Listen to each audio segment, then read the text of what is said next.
Bonjour chers apprenants. Donc, on va continuer la leçon. On va continuer toujours la leçon qui portait sur les soins obstétriques. La fois passée, on s'était arrêté au niveau de la délivrance, qui était la dernière étape de l'accouchement. En guise de rappel, il faudra retenir qu'il y a 3 phases au niveau de l'accouchement. Il y a la phase du travail, la phase d'expulsion et enfin la phase de la délivrance, qui est la dernière étape de l'accouchement. Et maintenant, quand on parle de la délivrance, c'est avec l'expulsion du placenta et de ses annexes. Voilà, on va revenir sur le placenta. Vous allez voir, le placenta est là, qui est l'organe d'échange entre la mère et son enfant. Vous voyez ici le cordon ombilical. Pourquoi? Une fois que l'enfant est expulsé dans le milieu extérieur, le cordon ombilical sera sectionné, laissant un petit moignon au niveau de l'enfant qui sera pris en charge. C'est ce qu'on appelle les soins du nouveau-né au niveau de l'infirmerie. Et maintenant, il reste toujours le placenta et le cordon ombilical à l'intérieur de l'appareil génital de la femme. Et maintenant, une fois que ces organes sont expulsés, c'est ce qu'on appelle la délivrance. Mais juste après la délivrance, retenons bien que l'appareil génital a été incisé. C'est ce qu'on appelle l'épisiotomie. Est-ce qu'on doit laisser cet appareil toujours ouvert? L'appareil doit être recousu. Ça doit être recousu pour éviter les éventuelles infections au niveau de la femme.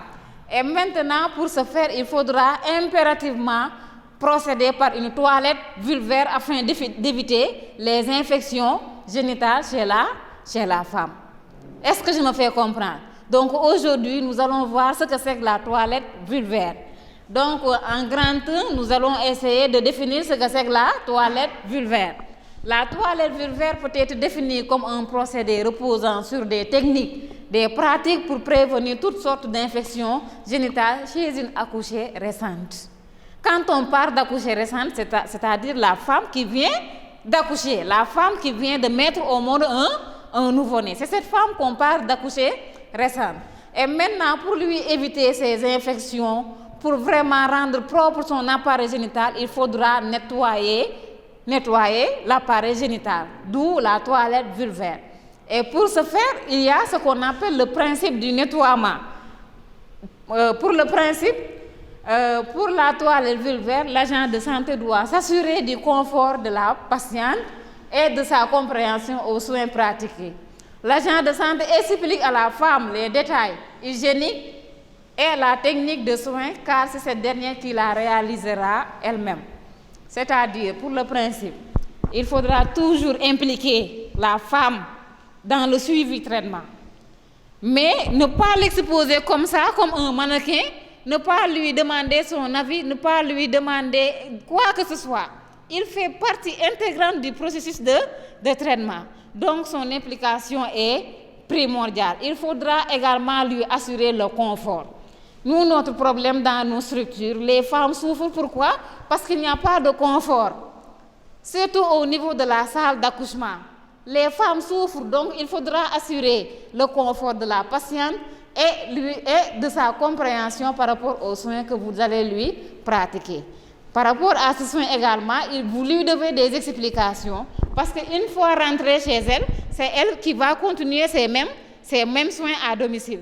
Donc pour le matériel, nous aurons besoin des garnitures propres, c'est-à-dire des serviettes hygiéniques ou bien des linges propres, des gants, un bassin, un plateau, 6 compresses, nous l'avons au niveau de notre tambour, des compresses, un flacon de solution désinfectant. Ici, nous avons la bétadine jaune, mais de préférence, il faudra avoir la bétadine gynécologique. Et ensuite, on peut avoir du citéal, du savon doux. Le citéal permet d'évacuer tous les débris se trouvant au niveau de l'appareil génital, toutes les saletés, pour pouvoir rendre une bonne cicatrisation de l'utérus afin de pouvoir accueillir d'éventuelles grossesses. Et maintenant, des essuie-mains. Quand on parle des essuie-mains, ce sont des serviettes pour pouvoir essuyer les mains. Et maintenant, après le matériel, nous allons procéder directement au déroulement de la toilette vulvaire. Pour le déroulement, l'infirmier demande à la femme si elle a uriné avant le soin. Pourquoi cette question? Pourquoi devons-nous lui demander impérativement est-ce qu'elle a uriné, oui ou non? Il faudra lui demander si elle a uriné. Si ce n'est pas le cas, il faudra lui proposer un bassin pour pouvoir uriner. Si tel n'est pas le cas également, lui placer une sonde urinaire pour pouvoir évacuer le contenu vésical. Pour pouvoir évacuer le contenu vésical, pourquoi? Parce que les urines sont stockées au niveau de la vessie.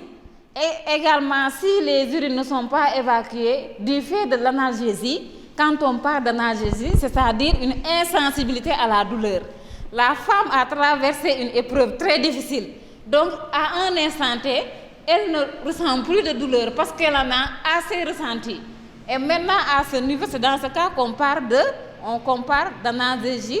Et maintenant, pour une bonne hémostase, il faudra toujours évacuer le contenu vésical pour une bonne hémostase ou bien une bonne involution utérine. L'involution utérine, c'est quoi? C'est le fait que l'utérus revienne à la position initiale. À la position initiale pour pouvoir vraiment subir un nettoyage proprement dit. L'infirmier se lave les mains, remplit un bassin d'eau tiède. Donc l'eau doit être de nature tiède. Et elle place au niveau de chaque haine de la femme des compresses pour éviter les fuites d'urine. Il peut y avoir des fuites d'urine à tout moment. Et maintenant, placez le bassin. Il enfile les gants et commence le soin proprement dit. Le pubis, c'est-à-dire au niveau pubien, le pubis et la vulve sont muets. Ils sont muets avec de l'eau savonnée. Et également les petites et les grandes lèvres avec une compresse puis rincée et essuyée dans le même ordre.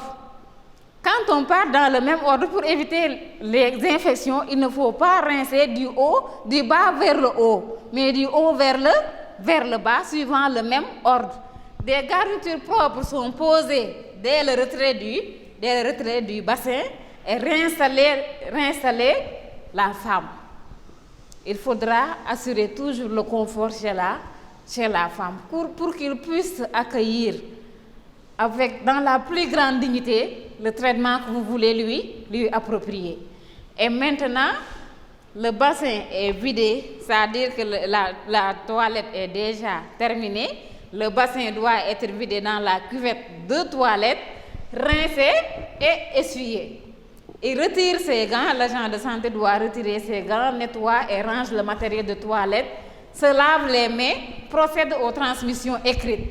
Quand on parle de transmissions écrites, c'est-à-dire prescrire une ordonnance, une fois arrivée à la maison, comment est-ce qu'elle doit se comporter, quels sont les médicaments qu'elle doit prendre pour que tous les soins qui lui ont été administrés puissent vraiment se passer dans des conditions qui sont tant souhaitées. Et maintenant, enfin, nous allons expliquer la conduite à tenir. Pour la conduite à tenir toujours au niveau de la toilette vulvaire, cette toilette est réalisée particulièrement en cas d'épisiotomie. On l'avait expliqué. L'épisiotomie, c'est une intervention chirurgicale qui consiste à élargir la voie afin de pouvoir faciliter la sortie du nouveau-né. Et maintenant, cette partie qui a été incisée doit être recousue jusqu'à ce que les fils de suture utilisés s'absorbent. Ça doit être réabsorbé. Il ne doit pas y avoir les agrafes sont maintenant révolues. Ça n'existe plus. Donc, on utilise ces fils de suture. Et toujours dans la toilette vulvaire, il faut effectuer les mêmes gestes. Il faut effectuer les mêmes gestes sur la cicatrice en vérifiant l'absence d'infection ou d'hématome. Quand on parle d'hématome, c'est-à-dire un amas de sang, du sang qui se coagule jusqu'à ce qu'il se forme sous forme d'amas. Et maintenant, c'est ce qu'on parle d'hématome ou de saignement. C'est dans ce sens qu'il faudra toujours accompagner la femme pour lui éviter toutes sortes d'infections, mais également éviter les suites de couches. Après l'accouchement, il peut y avoir toujours des complications parce que la femme peut faire des hémorragies. Donc tout ceci demande un bon accompagnement, un bon suivi pour lui éviter toutes ces complications. Et maintenant, chers apprenants, nous allons passer à l'exercice d'application. Nous avons comme situation d'intégration. Durant votre stage au district sanitaire de Diourbel, vous avez assisté à un accouchement. Pour éviter les éventuels risques d'infection génitale, la sage-femme vous demande de faire la toilette vulvaire de cette accouchée récente. Donc, dans ce contexte, vous avez assisté à un accouchement. Donc, une fois terminé avec l'accouchement, donc la sage-femme vous demande de procéder à la toilette vulvaire de cette accouchée récente. Et maintenant, comme consigne, on vous demande d'exécuter la tâche en 45 minutes. Critère 1, accueil correct de la femme. Critère 2, préparation judicieuse du poste de travail et du matériel, comme nous l'avons préparé au niveau de notre chariot. Au niveau du chariot, nous avons tout ce dont on a besoin comme matériel. Nous avons la bétadine gynécologique, on peut avoir du céréal, on peut avoir du compresse au niveau de notre tambour. On peut avoir également les fils, on peut avoir tout ce dont on a besoin, du savon doux, ainsi de suite. Les gants sont là. On a tout ce dont on a besoin au niveau de notre chariot et c'est bien rangé. Et maintenant, il faudra répondre au critère 2 qui consiste à préparer judicieusement le poste de travail et le matériel. Critère 3, respect strict des règles d'hygiène, de santé, de sécurité et d'environnement. Il faudra toujours créer un climat qui sera favorable à la pratique. Donc, nous avons mis à notre disposition le matériel de lavage pour vraiment respecter les règles d'hygiène, de santé, de sécurité et de l'environnement. Et ensuite, application correcte de la technique de la toilette vulvaire. Donc, pour ce critère, ça fait appel à ce qu'on disait au niveau du déroulement. Et donc, ça demande une parfaite compréhension de cette étape pour pouvoir appliquer correctement ce qui est demandé de faire. Et pour le critère 5, entretien et rangement correct du matériel. À ce niveau, une fois que vous terminez votre pratique, il faudra évacuer les ordures, remettre de l'ordre et ensuite, il faudra tout faire, remettre de l'ordre, nettoyer, désinfecter le matériel que vous avez utilisé, rendre stérile le matériel qui peut être récupéré et maintenant évacuer les ordures et les eaux. Donc, chers apprenants, c'est tout ce qu'on avait encore à se dire pour pouvoir vraiment terminer la compétence intitulée la compétence 13, mener des activités de santé de la reproduction et comme élément de compétence, effectuer les premiers soins à l'accouché et au nouveau-né et comme objectif spécifique, appliquer les premiers soins à l'accouché récente. Donc, chers apprenants, on vous exhorte toujours à accompagner davantage les femmes parce que nous jouons toujours un rôle très important dans la société. Nous devons les accompagner jusqu'à ce qu'elles aient un équilibre mental pour pouvoir vraiment prendre en charge tout ce qui nous entoure parce que nous sommes la vie. Merci encore.